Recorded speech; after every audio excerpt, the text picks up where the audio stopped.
So now that we have a bit of an understanding of the relationships between planning and zoning and how that is often misaligned, it's important to put this in the context of history. How do we get here? How do we have these zoning tools that aren't necessarily aligned to achieve these plans that we've put in place for our communities? So with that, we're going to jump into a bit of a history of zoning. So we're taking a step back and thinking about what was zoning originally intended to do and how these approaches to regulating the built environment evolved over time.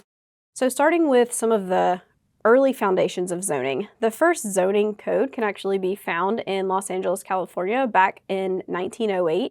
And this was established as essentially two uses. There wasn't even a map associated with this.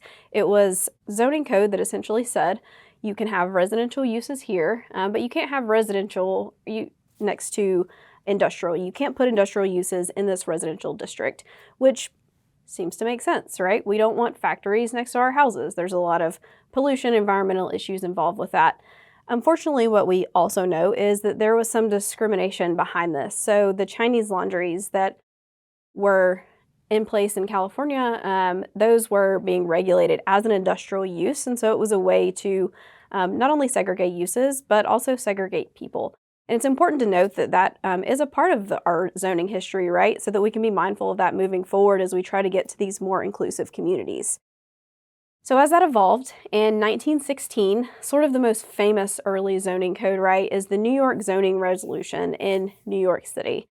So this was put in place by some of the sort of fathers of zoning, people like Alfred Bettman and Edward Bassett. And what they established was a mapped use, height, and area zones. You can see here in this image that there were heights associated with different areas of the city. So we did have a map with this zoning ordinance. And perhaps the most famous thing that came out of this was the sort of ziggurat-looking stepped-back building that was the idea of providing light and air as these buildings got taller. This was as New York was really growing at an exponential rate, and so being able to control that idea of light and air was something that was put in place in this zoning ordinance with those step-backs. In 1924, a lot of those same folks joined a committee sponsored by the Department of Commerce, the United States government. So this was a federal effort put together the Standard State Zoning Enabling Act. And what this was model legislation for cities that states could adopt this, and it would allow cities to enact zoning legislation. So that's where the idea of zoning enabling comes from. And this was really model language for zoning.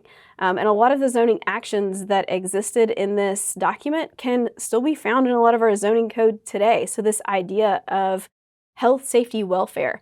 That idea was in this document. The idea of a zoning variance, a rezoning, Board of Zoning Appeals, zoning commissions. These concepts were set in place in this document.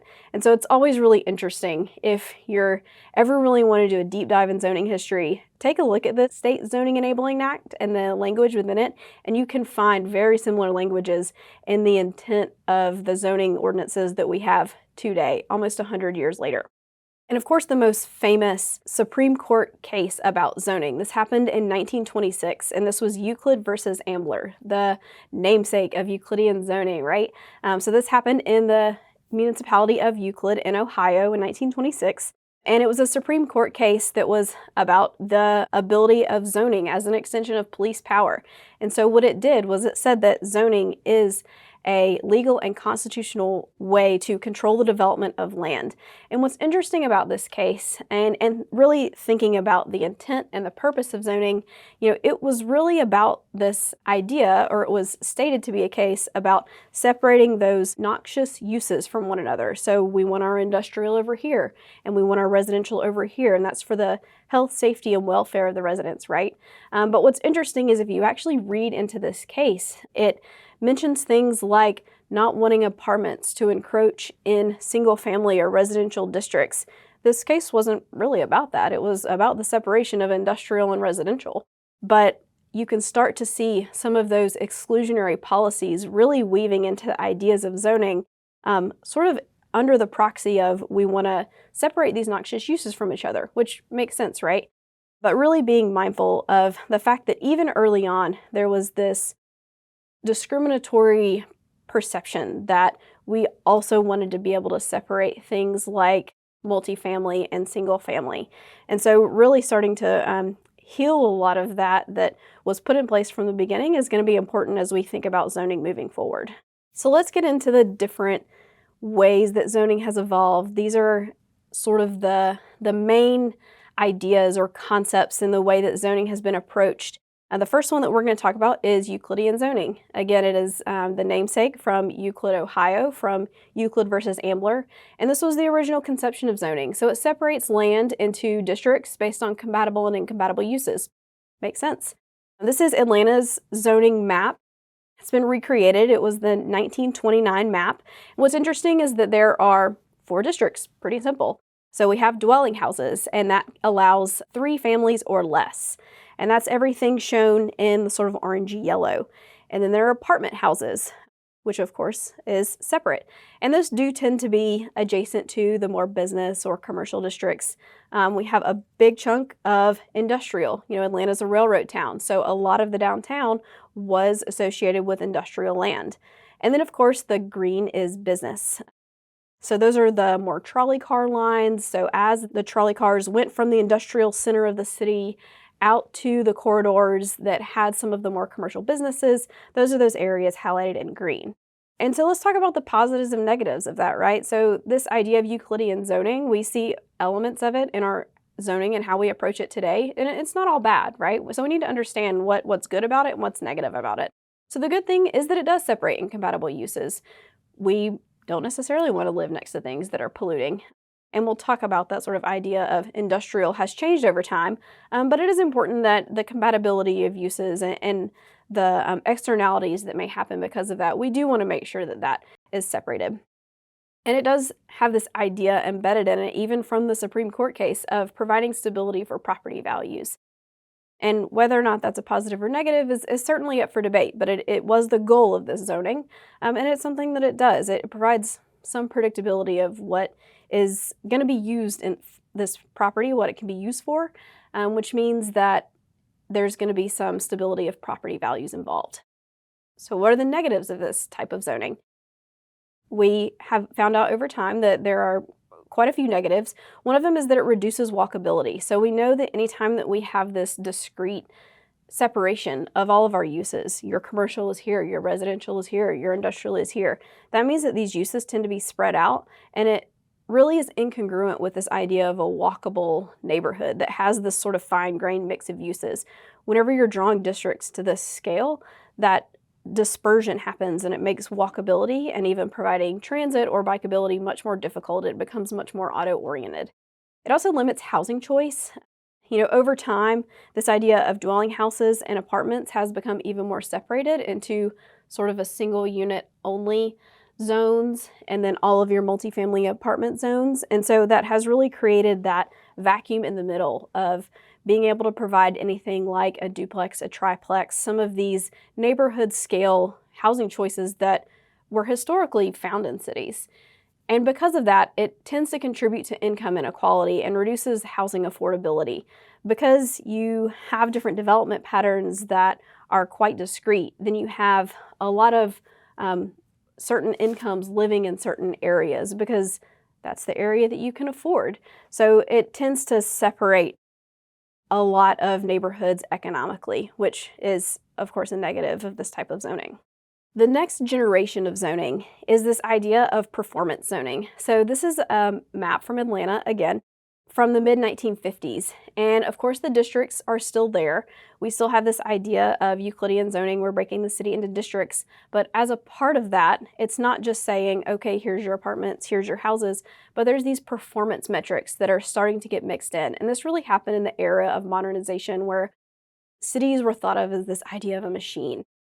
And so along with that, we start to think about metrics that regulate development. And so things like parking ratios start to be introduced. This idea of floor area ratio, the amount of building that you can build on a lot based on that lot size, and even open space requirements. So based on your lot size or what district you're in, there should be a certain amount of open space required within that development. And some of the positives of that is that it does add some context-sensitive metrics to a district, right?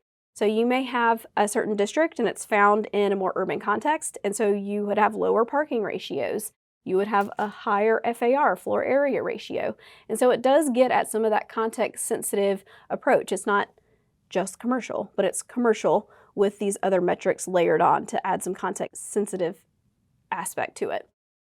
It's also theoretically based on the observed impact of a use. So these metrics had to come from somewhere, right? And so in an ideal world, this would be a scientific approach, and we could say, okay, this type of use in this type of context requires this amount of parking ratio, which sounds reasonable. But the negative side of that is we know that cities aren't scientific.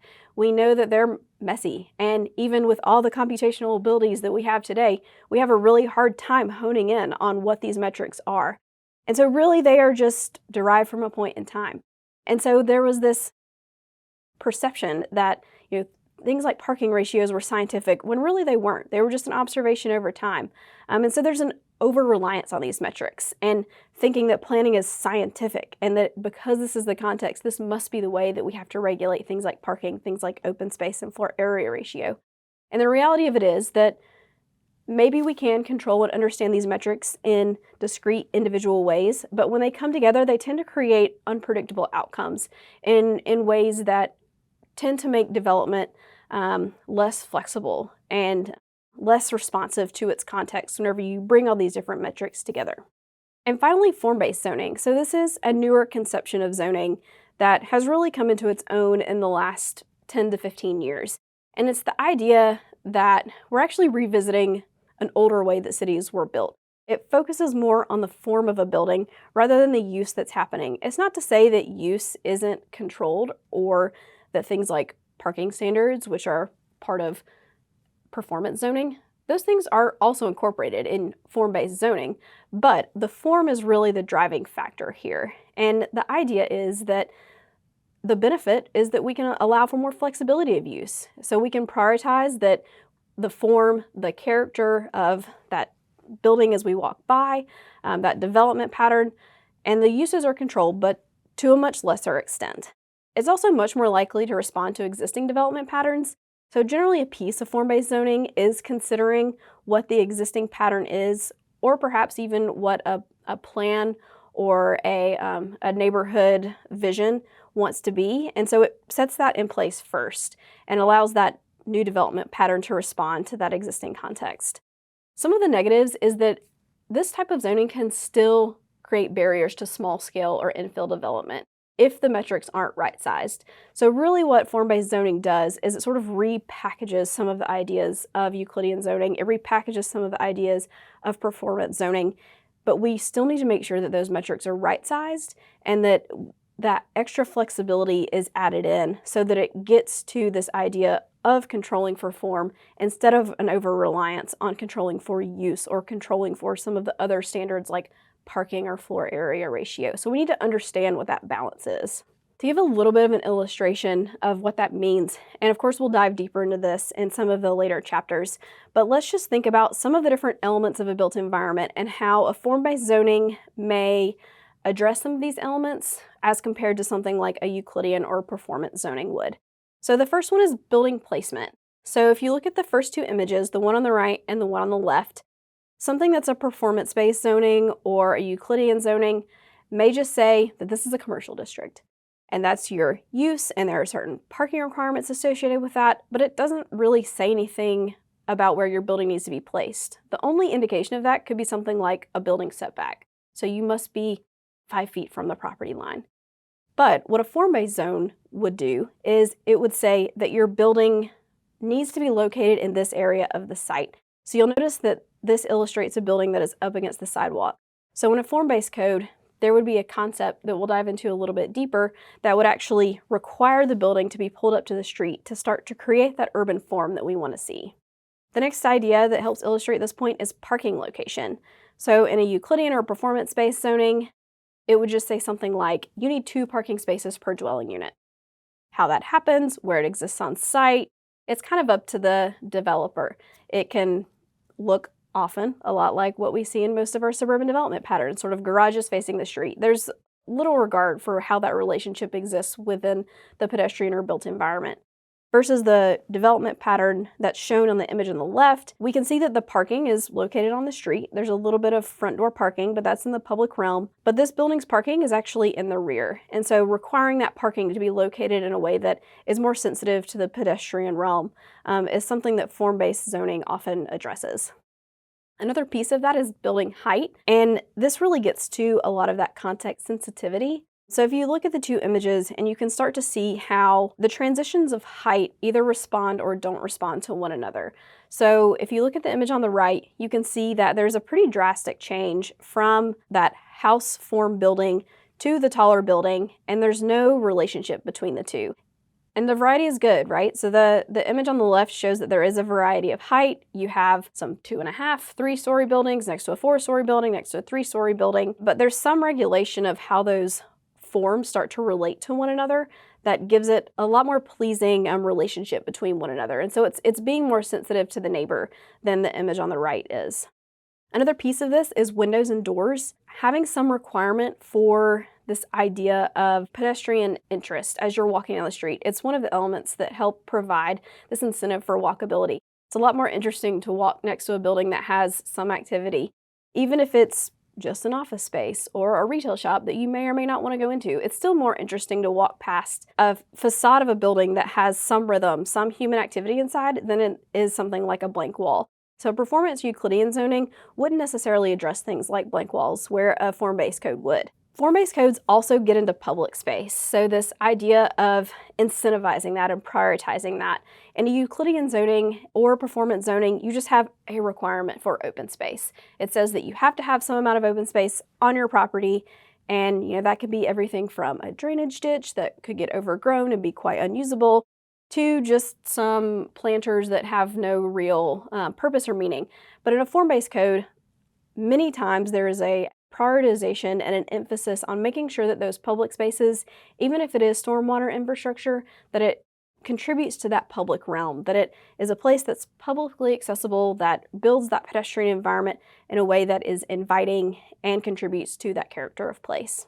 And then finally, uses. We'll touch on this over and over again, but that flexibility of use is really key in a form-based zoning. And it's not to say that it isn't controlled, but it is much less prioritized, and it controls for the impacts of the use more so than it does to say this use is allowed, this use isn't. And we'll dive into that a little bit deeper in how uses are handled in a form-based code.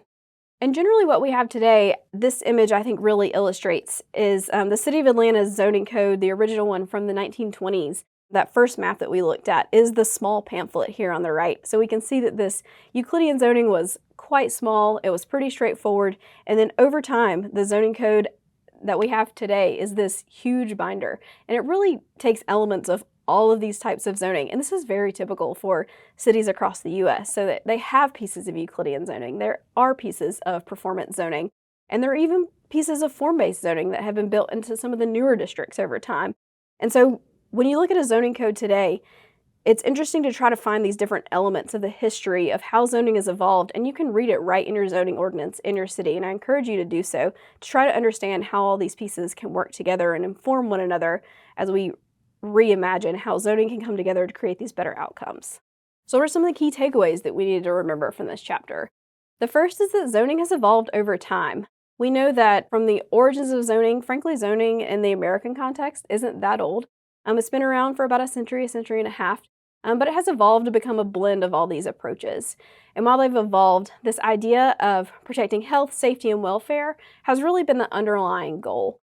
And frankly, in most instances, property values. This idea of protecting these ideals has largely remained unchanged over time. We know that there's a recent trend towards form-based zoning. This represents one of the most significant shifts in how we're approaching zoning since its initial inception in the early 20s. And I think this is really interesting and important because we're at this point now where we have started to recognize and really unravel a lot of the issues that have come out of Euclidean and performance zoning. And so we have this opportunity, this point in time now, where now that we understand those issues, then it's become a lot more mainstream, and cities are willing to take that leap to say, we know that we have an issue in our zoning, and this is our opportunity to try to change that. And that's part of what we're going to dig into, some tools and strategies for changing this idea of how we create better cities with our zoning regulations. That's a big opportunity that we have right now. And the other takeaway is that we know that there are significant challenges that still exist in most approaches to zoning. We know that overregulation and restricting the supply of development has been a large contributor to the increase of income inequality and affordable housing in the United States. So as we think about our approaches, the tools and strategies that we're going to dive into the next chapter, that needs to be something that we're mindful of. We want to make sure that we are building these places and these rules that are more inclusive, that provide some affordable housing and housing choice for people as our cities grow and change in the future.